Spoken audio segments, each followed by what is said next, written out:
기원전 539년 페르시아 유대 청년들이 모임에서 다니엘은 이렇게 말했다.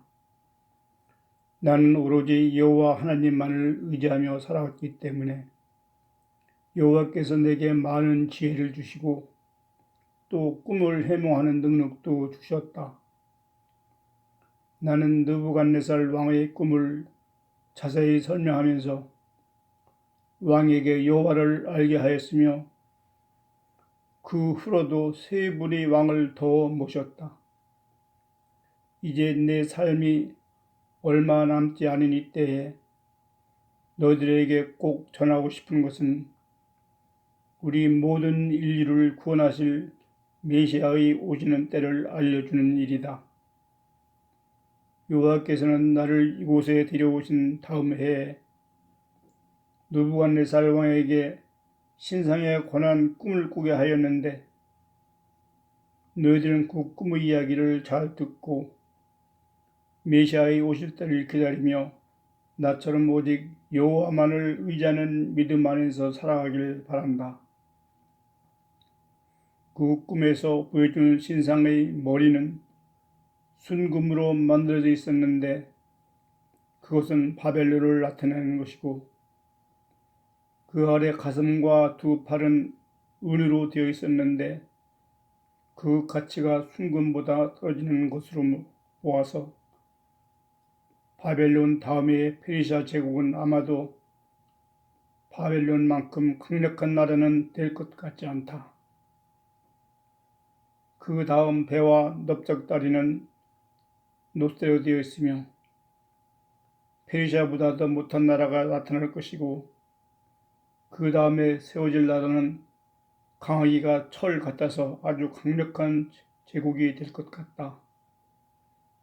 그런데 그 아래의 종아리는 한쪽은 철이요 다른 쪽은 진해로 되어 있었지. 바로 그때 어디선가 뜨인 돌 하나가 날아와서 이 신상을 부숴버리고 나서 그 돌은 태산을 이루어 온 세계에 가득하였다. 나는 이 뜨인 돌이 바로 메시아라고 믿는다. 나는 이 일이 언제 일어날지는 자세히 모르지만 여호와께서는 분명히 그분의 계획을 이루어 가실 줄로 믿는다. 다니엘 다음으로 하나냐는 이렇게 말을 이어갔다. 나는 어렸을 때부터 지금까지 매일 토라를 읽으면서 살아왔다. 그런데 그 중에서 내가 가장 많은 관심을 두는 것은 여호와께서 천지를 창조하신 넷째 날에 관한 말씀이다. 하늘의 궁창에 광명이 있어 주야를 나누게 하라. 또 광명으로 하여 징조와 사시와 일자와 연한을 이루라.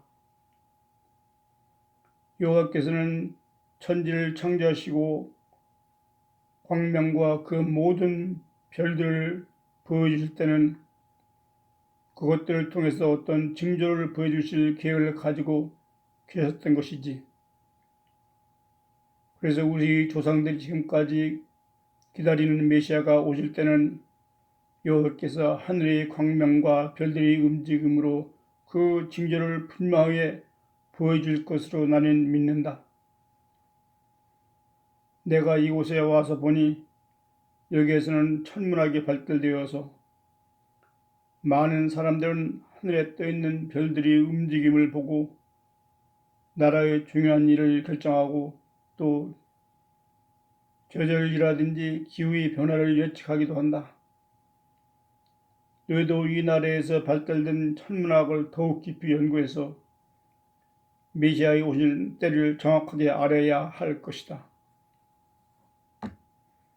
바벨론의 느부갓네살 왕 때 하나냐와 아사랴와 그리고 이사엘은 지방 장관으로 고위직에 있었고 다니엘은 왕의 국정을 도와주는 국정 전문 기관의 최고 책임자였으며 그의 직책은 바샤 제국에까지 유지되었다.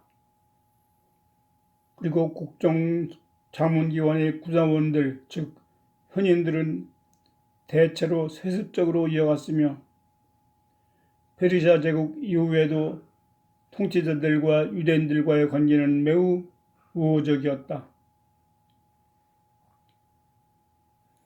그 후 기원전 6년 파르디아,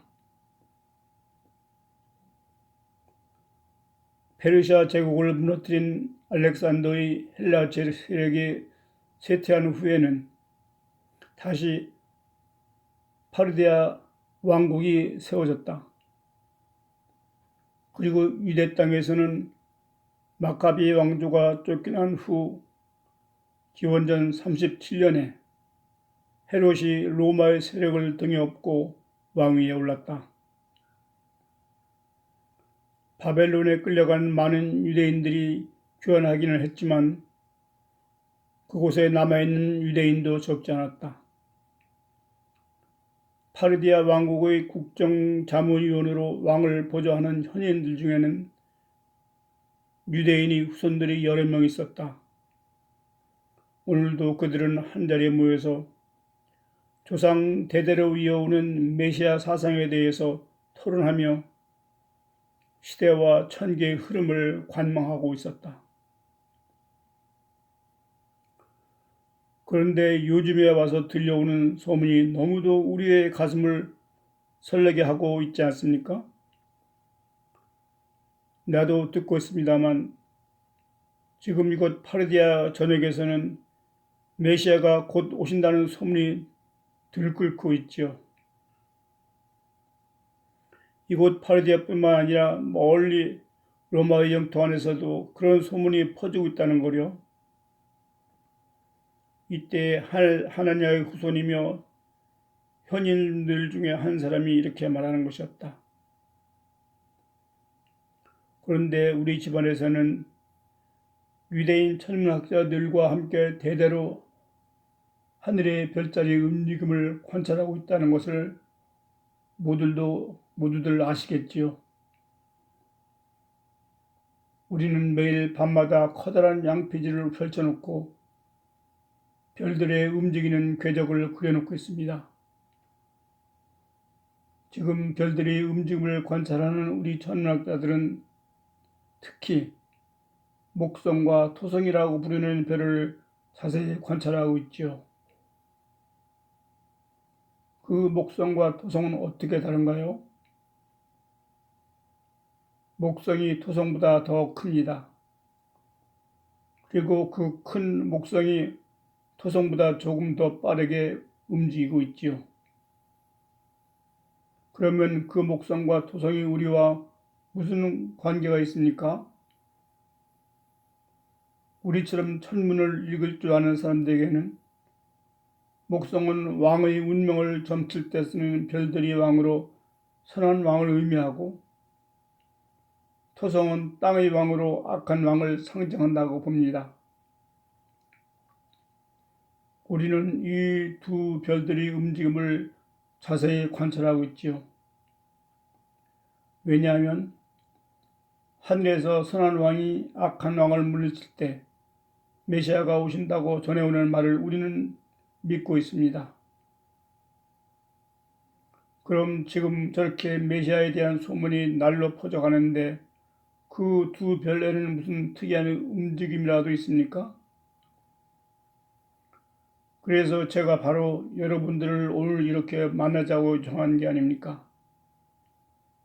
들려오는 소문이 너무도 두렵기도 하고 또 기쁘기도 해서 지난 한 달 동안 우리 천문학계에 오는 모두가 밤이면 별들을 자세히 관찰해 왔지요.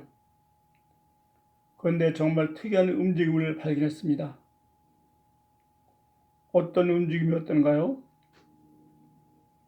그러니까 사흘 전날 이른 새벽이었습니다. 작은 별인 토성이 그 궤적을 따라 천천히 움직이고 큰 별이 목성이 뒤에서 좀 더 빨리 움직이고 있었습니다. 그때 뒤따라오던 목성이 토성을 앞질러 가고 있는데 잠시 후에는 뒤따라오던 토성이 목성을 앞질러 가더니 또다시 목성이 토성을 제치고 그 앞에서 달려가고 토성은 다시 그 뒤를 따라가는 것이 아니겠습니까? 마치 그 두 별이 서로 싸우는 모습 같았지요. 결국 선한 왕인 목성이 악한 왕인 토성을 이겨버린 셈이지요. 두 별들의 이러한 움직임은 지난 600여 년 동안 한 번도 본 적이 없었답니다. 그러면 그 두 별이 그러한 움직임이 메시아의 주연이라고 부른다는 것입니까? 나는 토라에서 보여준 여호와의 말씀을 근거로 해서 그렇게 생각하고 있지요.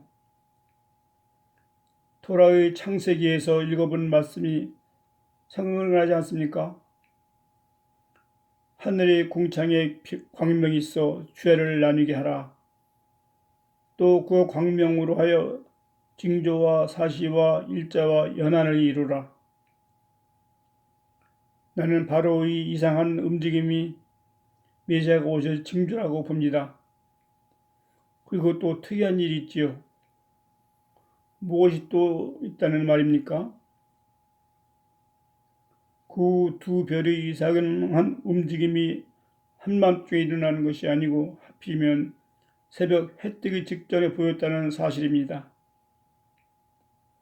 그런데 새벽에 우리들에게 자주 보이는 별이 무슨 별인지 아시겠죠?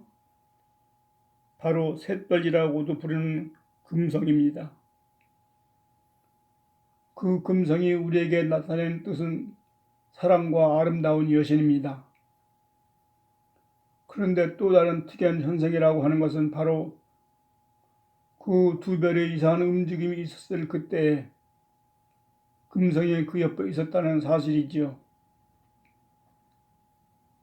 그러니까 그날 새벽녘에 목성과 토성 그리고 금성 모두가 한꺼번에 보았다는 사실입니다. 그럼 그 금성이 함께 있었다는 것이 메시아 탄생과 무슨 관계가 있다는 말입니까? 들어보세요. 700여 년 전인가요? 이사야 선지자는 이렇게 여호와의 말씀을 전했습니다. 그러므로 주께서 친히 징조로 너에게 주실 것이라. 보라, 처녀가 잉태하여 아들을 낳을 것이요 그 이름을 임마누엘이라 하리라.